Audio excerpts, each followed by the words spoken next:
વાપી ટાઉનના મોરાઈ વિસ્તારમાંથી માદક પદાર્થ ગાંજાના જથ્થા સાથે એક આરોપીને ઝડપી પાડી એનડીપીએસ એક્ટ મુજબનો ગુનો નોંધી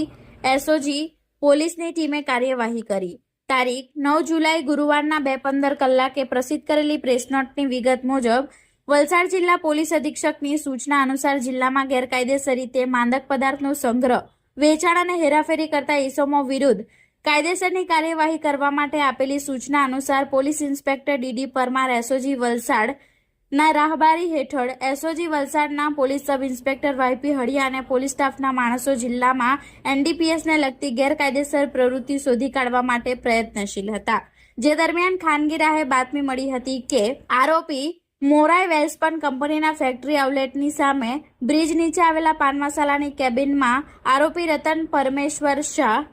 વેલ્સપન કંપની ફેક્ટરી આઉટલેટની સામે બ્રિજ પાસે આવેલા પતરાના શેડમાં ગેરકાયદેસર વગર પાસ પરમિટનો ગાંજાનો જથ્થો 0.745 કિલોગ્રામ જેની કિંમત 37,250, એક મોબાઈલ ફોન, રોકડા તથા ગાંજો ભરવામાં ઉપયોગમાં લીધેલી થેલી નંગ 6 મળી કુલ 57,700 રૂપિયાનો મુદ્દામાલ પોલીસે કબજે લઈ વાપી ટાઉન પોલીસ સ્ટેશન ખાતે ગુનો નોંધવામાં આવ્યો છે।